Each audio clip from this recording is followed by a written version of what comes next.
Good morning, 6 a.m.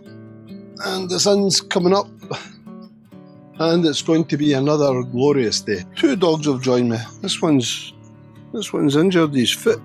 He's not my dog, he's my other half's brother's dog. So I'm trying to teach him some manners.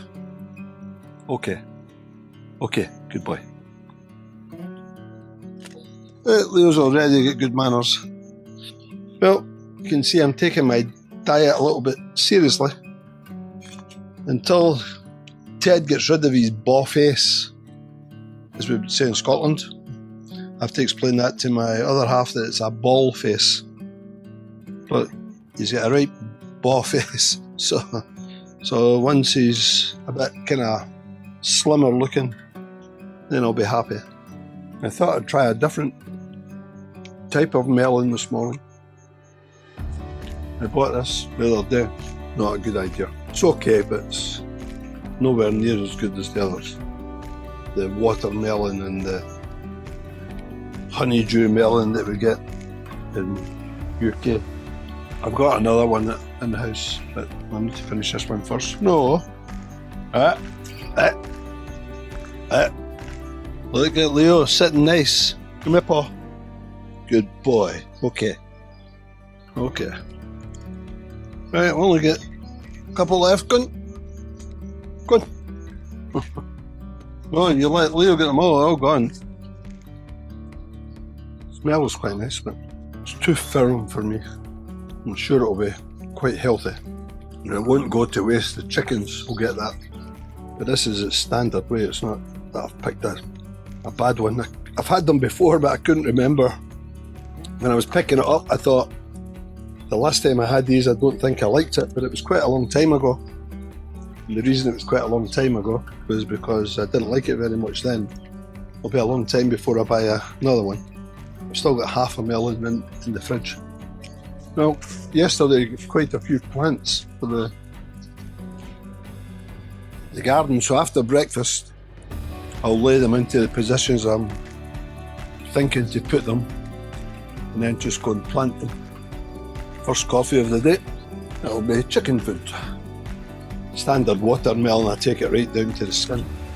Well, we're now on day 7 of my trying to sort my garden out. I'm quite happy that I progressed enough through the first 5 days to have a couple of days away from weeding, and I need to try and do some exercises as well. It's picking what exercises to do that's not going to knacker me totally. Everything in moderation. Especially today it's going to be 32 degrees again. It's nice, it feels nice and cool just now actually. What's the temperature at the moment? 24 degrees and cloudy. And just going to remain cloudy throughout the day with a little chance of rain. So I need to water the plants. So I'm set up for anyway. I don't know what this dog's done to his foot. I seen him limping earlier. Not my dog, so I'm limited to what I can do with him. Try and teach him a little manners. So they got all excited first thing in the morning because they know I'll give them some food. Sitting there like 2 well-behaved dogs at the moment. He's stayed here all night. Yesterday I was saying he's meant to be my guard dog and stay here and look after me. But he's been going over to this other one's house and sleeping with them at night time, which I don't really blame him. But last night when I looked out, he was just lying across here. Drink too much water before I go to bed and get up for a pee. And I had a look out the window. Because there's a lamppost here, there's a little bit of light, plus there's a full moon at the moment, so the place is actually quite lit up. Before I went back to Scotland, I was chaining him during the daytime because he was chasing and catching some of the villagers' chickens. and it's not a good thing to have. So I walked him on the leash and gave him a row every time he looked at chickens the wrong way. Just told him no, no, no. Like when I hold a piece of food out to him, I say no, he'll not touch it. I can walk away and leave it and he'll not touch it. So the chickens appear to be okay. He was free for 2 months before I came back. So he got away, he was getting off at night time. And then when her mum went to put the leash back on him, the chain back on him, big long chain, but 5 metre chain, on him in the morning, he just said, I'm not coming back. So they just said, oh well, on you go. And he behaved, no complaints, no nothing. So until he misbehaves again, he's got his freedom back. I'm hoping now that he'll be three on the 26th of December. So I'm hoping now that he's kind of maybe moved to adulthood for a dog, that he doesn't see the need to chase things. I get the blame of it because I was letting him have a ball and things, but the ball and the ropes, the tug ropes, are to teach him discipline. I tell him not to go for it. He doesn't go for it. I tell him to give, and he releases straight away. So it's more a discipline thing. The reason he ended up chasing chickens was when I got Leo at first, I didn't want a dog. My other half's cousin arrived at the gate on a bicycle with a little basket, and inside it a little puppy. I think between 6 and 8 weeks old.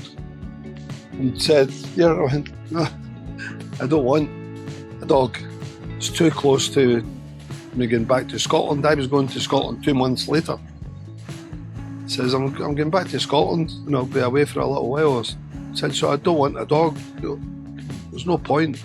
So she said, take him, you like dogs, take him, you can train him for whatever you can do in a couple of months, and she'll watch it for me. So she said she would watch him for me while I was away. So I kind of reluctantly took him. I took him away, got him all his jags that he was due, because a lot of the time they don't vaccinate the pups here. So I took him into the vet, got him fully vaccinated, and I got his rabies jags as well before I went away. And in the 2 months that I had him, Kung, who's her cousin, she had pups that started dying and didn't know why they were dying. So I thought, I'm not wanting Leo to go and join the farm in case there's something there that's killing him, whether there's some poison put down or whether there's a dog virus. So her mum had got to quite like him in 2 months, so she says, okay, she'll look after him till I come back. Which was okay. For the first 3 nights, he used to sleep beside my washing machine when he was a puppy at night time. Initially he was caged, but once he was okay, he gets set free as a pup, and he just slept at night time beside the washing machine. And for the first 3 nights we were away, her mum was coming over, feeding him, and he was still at the washing machine. But night 4, he was gone, and they discovered that his mum, who was a dog that I liked and used to feed, she's a black dog, and the big dog, who I thought was his dad. At first I didn't know where the pup came from, but I knew this little bitch was pregnant. And then after we'd had him just a little while, these dogs used to follow me home because I gave them treats. And when they came in the gate, I was worried that the big male dog would attack him as a pup, because he's very, very dominant dog amongst the village dogs in this area. all the dogs are scared of him, including Leo. And when the little black dog came in, Leo looked at her, and she's looking at Leo, and then she went, "My boy!" Leo went, "Me!" So he ran straight to her. It was quite a moment. So he ran straight to her, and then she was still, he wasn't that long away from her, and she still had milk, and they still had two siblings. The owner decided to keep. So he ended up going and suckling and getting some of his mum's milk, which was a good thing at that age. And the bonding was quite magnificent, because the mum used to even when I locked the fence, she used to jump the fence at this side to come and see him. So anyway, day 4, they didn't know where he'd went, but he was coming back in the morning, but discovered they went to stay with his mum. And the unfortunate thing about his mum and why she's not here was she loved to chase chickens and just kill them. And that's almost Leo's downfall as well. One of the other pups as well mysteriously died, but that was the same as him, chasing the chickens. And the one that didn't chase chickens survived. So it's not a good thing. I'm watching 2 big chickens running, probably one of them's a cockerel and a big chicken. The neighbour over there's got them, and Leo sometimes visits. And for some reason, he doesn't touch those chickens. He's never touched those chickens. But he looks at them as if to say, if you were somewhere else, I'd be after you like a shot. So if the chicken's quite still and maybe walking about slowly, they're probably reasonably safe. The biggest problem is once they take off, then the chase, he enjoys the chase and the catch. He doesn't eat them, he just wants to stop moving. That's the fun's over. Anyway, that's a little story about Leo. I'm not one for giving advice. The best place to get advice is on official channels. For someone that's thinking of moving to Thailand, the best thing to do first is come and experience it. Just come for a holiday. Don't just decide that's what I'm going to do. I'm going to go there. Yeah, and if you do come for a holiday, try a few different places. Watching YouTube channels, not particularly mine. I've got a very contented life here in rural Thailand, and because it works for me, certainly doesn't mean it will work for somebody else. Not everything staying here is absolutely fantastic, but the things that are not fantastic here, you really get wherever you go in Thailand. For me, I hate mosquitoes. I'm out and okay, I've got flip-flops on, got shorts on and a vest type t-shirt on, and at the moment nothing's came to annoy me. Got loads of little dragonflies about, they love to eat mosquitoes. But last night I came out and I sat with Leo for a little while, and I was hardly here in the back of my legs because I still had shorts on. So for me, if I go out at night time, I've either got to put mosquito repellent on my legs and my arms, or wear long trousers and then just take the chance in my arms. But unlike the hornet sting I got the other day, which was very painful, that pain disappeared. Yeah, so mosquitoes, they're my number one pet hate. But normally in the garden, or even this grass, I wouldn't walk across it with flip-flops. Not having my feet covered, the little red ants, They're absolutely tiny, but it's like red hot pokers sitting into you, and if you get your toes, again, the pain and the itching, similar to, there's no real pain from a mosquito, but these ones will get pain, and the itching can actually still be there a couple of days later. Whatever it is they inject into your skin,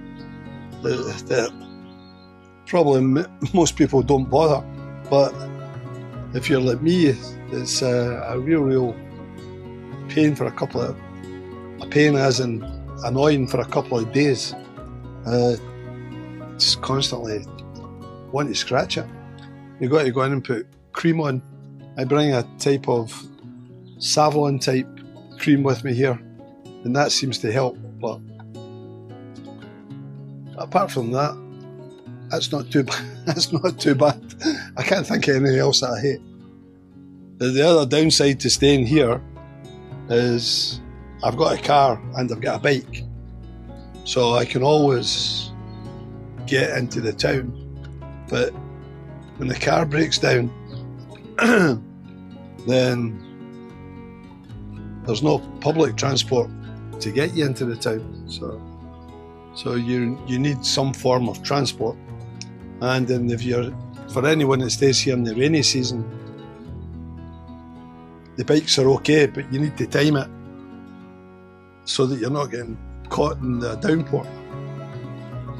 And even the rainy season, it doesn't rain all the time. It's usually maybe a couple of hours, then away for a while, a couple of hours. But when it rains, it rains. I've got an old Toyota, and it's automatic. And I went to reverse, got so far, then went to go forward again, and it wouldn't change. I was stuck. So just phoned up Toyota. Every city's got a Toyota. Told them what my problem was. Told them I can't drive the car. Can they send somebody out? And the next thing, there was a little van appeared with all the tools and everything in it. The guy came out, stripped the inside console away. I left him to it, then he showed me this little ball bearing thing that broke off inside, snapped, because the car's 11-year-old. So it was 4-year-old when we got it in 2017. And that's the only problem I've had with it. So other than changing tyres, but in brakes and service, I service it every year. I try to look after it. It's done 170,000 kilometres now. So for me, I can't afford another car. But if I was buying a car, I would only buy Toyota. And the reason for that is not because it's the best car. I think Toyota are very good. I had a Toyota Celica Sports in Scotland, and I had a RAV4, not at the same time. I had the Celica for 7 years. A very, very reliable make. But that's not even the reason I would have one, because even reliable cars, makes, still break down. Every city's got a Toyota garage, and their service is pretty good.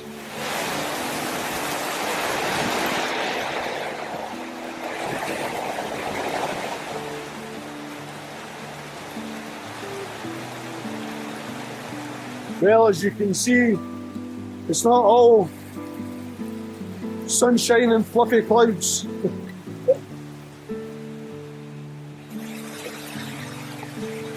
I'm all geared up, ready to water my plants. Not just the plants that I planted now. So really starting from here with the eggplant. Then the chilli, another eggplant, different eggplant. I think my little foliage plant that I bought, that's looking not very healthy at all. I watered it last night. Take my drill, finish with that. No point in leaving it lying there. I think Ted's face really shows off the size of my tummy. So once the backbone of this garden is broken, got all my plants in, and any other jobs that I want to do, then I'll get myself some exercises and try to lose this bald face from the happy looking Ted. I'm already trying with diet, but it doesn't seem to be making much of an impression. So what exercises to do? I'll need to think. A bit of extra walking. Take a walk around the rice fields each day, I think. I can always go for a walk around the village. There's other places I can go for a walk. I've got a bicycle, I can even get the bicycle out. But I think even just at home, I can maybe do some press-ups and some squats, which I already do. My legs are very tight, so I need to do some stretching. Anyway, I think that's enough for today, so it's bye-bye from me and bye-bye from him. Take care and hopefully see you again soon.